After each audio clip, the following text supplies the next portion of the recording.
Australia, benua dengan bentang alam unik yang sering digambarkan sebagai surga terpencil, ternyata menyimpan kisah panjang tentang konflik antara alam liar dan intervensi manusia.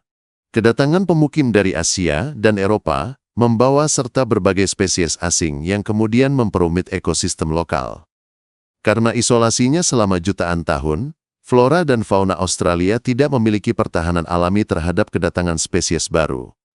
Hasilnya, banyak spesies asli, dari mamalia kecil hingga burung endemik, mengalami tekanan luar biasa, bahkan kepunahan. Beberapa spesies introduksi yang paling merusak di Australia, termasuk rubah, kucing liar, dan anjing. Mereka memangsa hewan ternak serta satwa liar, dan membawa perubahan mendalam terhadap lanskap. Namun, salah satu spesies asing yang jarang mendapat sorotan adalah keledai. Meski terkesan jinak, kehadiran keledai liar telah menjadi masalah besar yang merambah sektor lingkungan hingga ekonomi.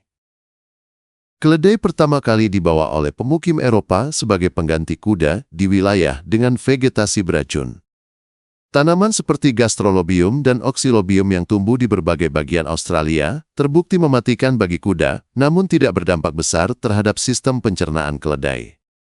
Selain itu, keledai memerlukan air lebih sedikit, menjadikannya hewan ideal untuk wilayah kering. Selama puluhan tahun, keledai digunakan untuk transportasi, pekerjaan berat, dan pertanian. Namun, dengan hadirnya kendaraan bermotor dan kereta api di awal abad ke-20, peran keledai menurun drastis. Banyak pemilik melepaskan keledai mereka ke alam liar karena tak ingin membayar biaya perawatan. Tanpa predator alami dan dengan kemampuan beradaptasi luar biasa terhadap kondisi ekstrim, populasi keledai liar tumbuh tak terkendali, bahkan diperkirakan kini mencapai 5,7 juta ekor, dengan pertumbuhan populasi hingga 25% per tahun di lingkungan yang ideal. Populasi besar keledai telah membawa dampak serius. Kuku mereka memberikan tekanan yang jauh lebih besar ke tanah dibandingkan sapi, menyebabkan pemadatan tanah yang parah. Tanah menjadi sulit menyerap air, dan ketika hujan turun atau angin kencang bertiup, lapisan tanah atas yang subur mudah tererosi. Tanpa kemampuan menyerap dan menyimpan air, padang rumput menjadi rusak, dan regenerasi tanaman alami menjadi sangat lambat, terutama setelah musim kering yang panjang. Keledai juga menjadi pesaing langsung bagi satwa asli dan ternak. Mereka menggembala secara intensif, memakan tunas muda dan akar tanaman, mengganggu habitat spesies seperti kanguru, wombat, dan burung padang rumput. Tanaman pangan untuk fauna asli pun berkurang drastis, mengancam kelangsungan hidup mereka. Selain itu, keledai dapat mengonsumsi hingga 2,5% dari berat tubuh mereka setiap hari, menyebabkan penggundulan padang rumput dalam waktu singkat. Bagi petani, keledai liar adalah masalah nyata. Mereka merusak pagar, mengganggu sistem irigasi dan tempat minum ternak, serta mendorong ternak ke lahan yang tidak aman. Biaya yang dikeluarkan untuk memperbaiki infrastruktur rusak bisa mencapai jutaan dolar per tahun. Pemerintah juga harus mengeluarkan dana besar untuk program pengendalian, termasuk pembasmian dan kompensasi kepada petani. Sejak 1949, keledai liar dinyatakan sebagai hama di Australia Barat. Namun, pendekatan serius terhadap pengendalian baru dilakukan pada 1970-an. Salah satu metode yang digunakan adalah pemusnahan massal melalui penembakan dari darat dan udara. Hingga kini, lebih dari 570.000 ekor keledai telah dimusnahkan. Namun, upaya ini tidak cukup karena pertumbuhan populasi berlangsung sangat cepat, dan banyak wilayah yang sulit dijangkau. Metode ini juga memicu kontroversi. Aktivis hak-hak hewan dan masyarakat sipil menentang pembantaian, menyebutnya tidak manusiawi. Mereka menyarankan alternatif seperti sterilisasi, relokasi, atau pemanfaatan komersial daging dan kulit. Namun, pendekatan tersebut memerlukan dana besar, logistik rumit, serta sulit diterapkan di daerah pedalaman yang luas dan tidak berpenghuni. Meskipun sebagian besar narasi tentang keledai di Australia bernada negatif, kisah yang berbeda muncul dari stasiun Kacana, Kimberley, di Australia Barat. Di wilayah tandus ini, keledai justru membantu memperbaiki tanah yang rusak. Saat keledai berjalan, mereka memecah kerak tanah yang padat, memungkinkan air hujan meresap. Proses ini membuka peluang baru bagi tumbuhan untuk tumbuh kembali. Di tempat ini, keledai berfungsi sebagai kultivator hidup. Kotoran mereka memperkaya tanah, sementara benih yang ikut keluar bersama feses tersebar di lahan yang sebelumnya tandus.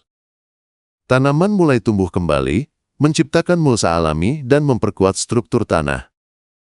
Hasilnya, aliran air yang sebelumnya tidak ada mulai muncul kembali, menghidupkan kembali padang rumput yang lama mati. Keberadaan keledai juga membantu mengurangi bahan bakar kebakaran alami. Peneliti dari Queensland University of Technology menemukan bahwa keledai memakan rumput kering dan semak belukar yang biasanya menjadi bahan penyebar api. Dengan demikian, mereka menciptakan semacam penghalang alami yang memperlambat atau bahkan menghentikan kebakaran hutan besar. Selain itu, keledai dapat menggali hingga kedalaman 1,5 meter untuk mencari air, menciptakan sumur-sumur yang kemudian dimanfaatkan oleh satwa asli, seperti kanguru, burung, dan wombat. Mereka juga membuat pemandian keledai yang berfungsi sebagai cekungan penampung air hujan. Selama musim kering, cekungan ini perlahan-lahan melepaskan air ke tanah, menciptakan oasis mikro, dan mendukung kehidupan tanaman serta hewan lokal. Fungsi lain dari keledai yang semakin diakui adalah sebagai penjaga kawanan ternak. Banyak petani mulai menggunakan keledai untuk melindungi kambing, domba, dan bahkan sapi muda dari ancaman predator seperti anjing liar dan rubah. Saat dibesarkan bersama ternak sejak kecil, keledai menganggap kawanan itu sebagai bagian dari keluarganya dan akan agresif terhadap hewan asing yang mencoba menyerang. Keledai juga menjadi alternatif ekonomis dibandingkan anjing penjaga.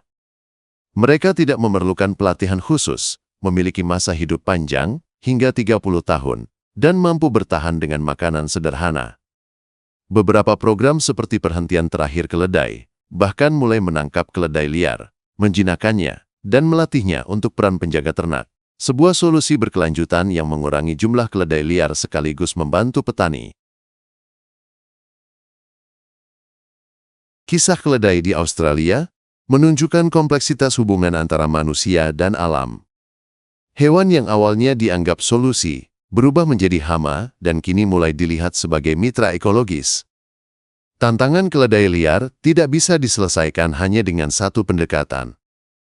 Namun, dengan kombinasi strategi ekologis, sosial, dan teknologi, ada peluang untuk menjadikan keledai sebagai bagian dari solusi, bukan sekadar sumber masalah. Pertanyaannya sekarang, apa lagi yang bisa kita pelajari dari spesies invasif lain yang kita temui? Apakah dalam setiap masalah ekologis tersimpan peluang tersembunyi untuk memperbaiki alam yang rusak? Kisah keledai di Australia mengajarkan kita bahwa kadang solusi datang dari tempat yang paling tak terduga.